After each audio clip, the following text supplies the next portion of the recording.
Greetings and grace. It is Tuesday, 11/19. It is 10:10 a.m. This is truly divine or true.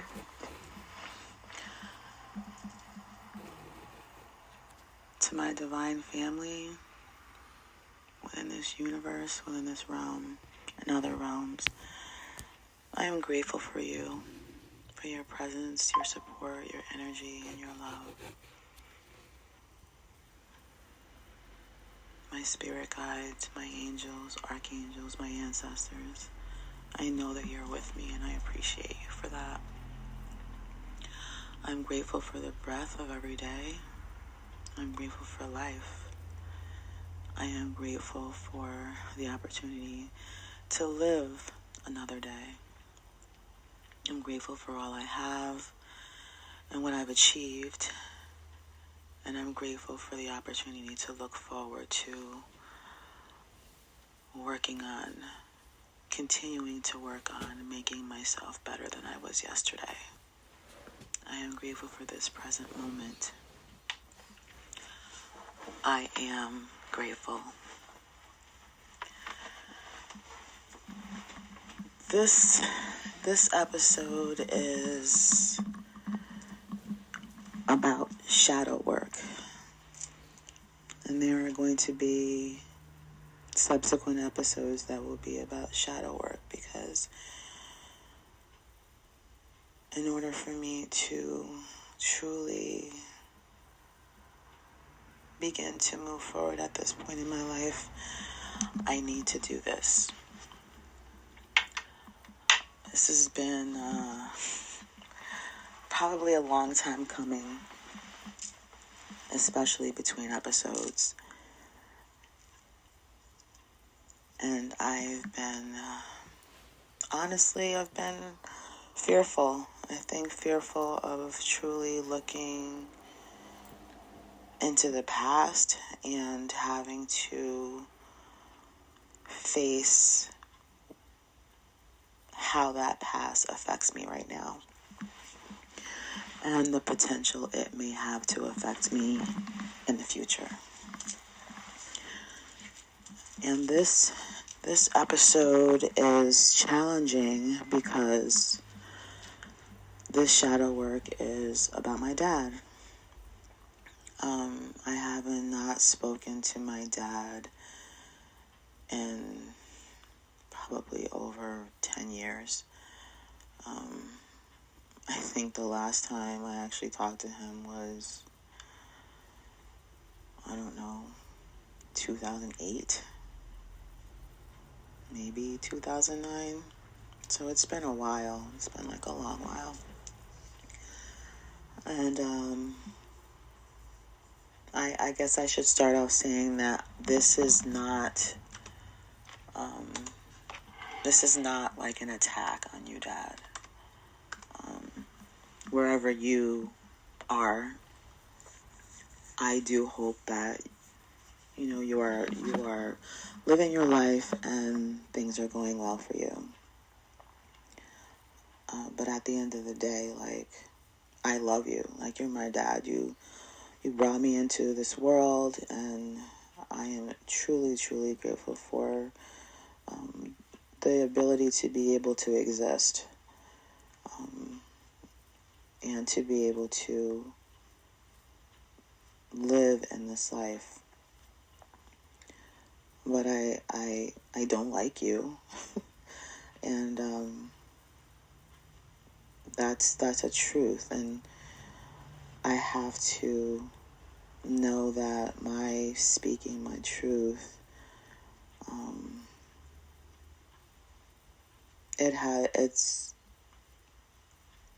it may seem like an attack, but it's my speaking my truth. It's about how I'm feeling and how I've been doing and what's been working and what's not been working. It's about me as an individual, my personality, my character, all those traits that make me me, and that has to do with you.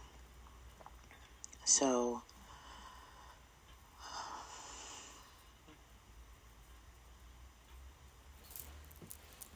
this feels challenging, but it feels challenging because I have to look at past events from when I was like so young.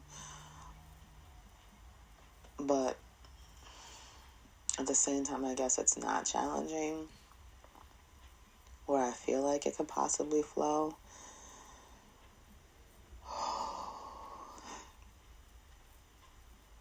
And I should have had my singing bowl for root chakra with me so I could tune myself to this session. I suppose I can try and do that with like other sessions, just to remember to put that in place. But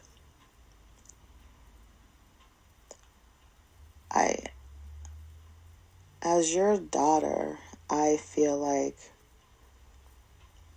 I should have been your little princess, your little upcoming queen, your little goddess that you were supposed to be present enough to help me learn and grow and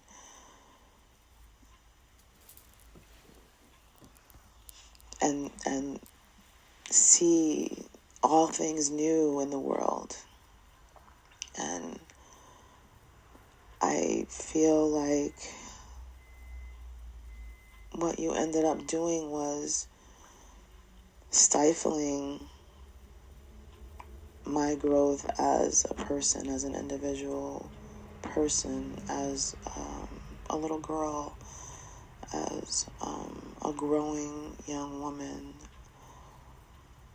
There were just so many restrictions and not enough giving and broken promises and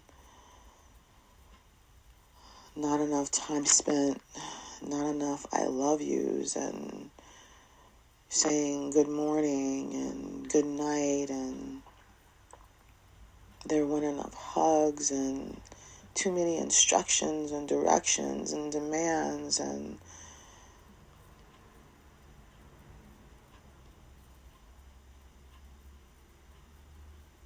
not enough affection from you, not enough. You did a good job. I'm so proud of you. Not enough. I see your uniqueness. I see your originality. I see your talents. There just wasn't enough.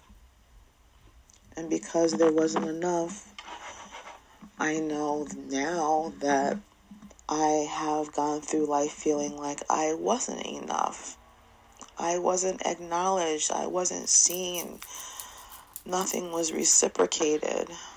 I could not come to you for advice or suggestion or comfort or security or protection. I stood alone. As your little girl, I stood alone. And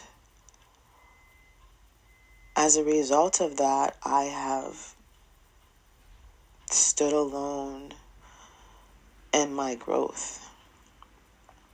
Yes, I have been in the world at a very young age because you didn't want me when things got really bad and I left home and we went to court and you told the judge to emancipate her because I don't want her back. And that was such a slap punch in the face, a stab in the heart, a kick when I was truly, truly down as your daughter.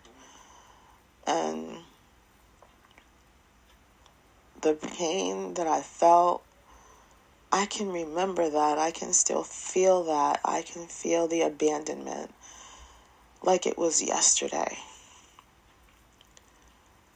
And wondering and thinking and contemplating and trying to assess how on earth could my own father not want me, not want to fix things, not want to find resolution for our family. And I felt like I had no family.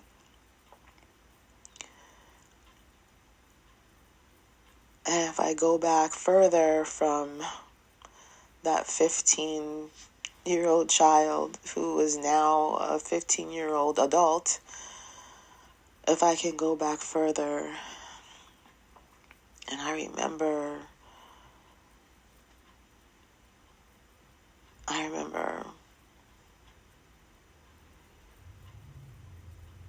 just my brother being the best thing ever, and loving that I had a brother, because I don't know what my life would have been like if I had been a child alone with you. So I am so grateful for my brother being there, being present, being so close in age to me, 10 months apart, that we were present for each other. And I remember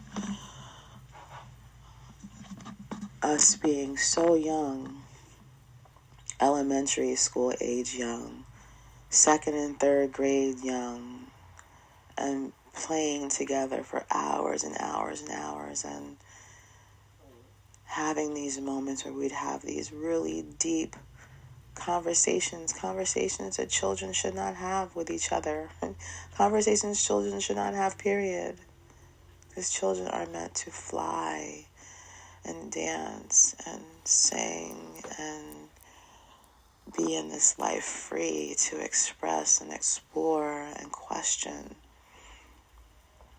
And we played freely with each other, but those momentary conversations we had were so many. And we talked about how you treated our mother. You were so abusive to her. So abusive to us, but more so abusive to her, as I can remember it now. Wondering what those banging sounds were, and my mom crying and being sad, and the horrible things that you would say to put her down, to put us down. And my knowing at that young age, second grade, third grade, fourth grade, that this was wrong. This wasn't supposed to be how people loved each other. It wasn't how people were supposed to love each other. Not having anyone explain that to me, not within my own family, not within dealing with other children, not in school, just knowing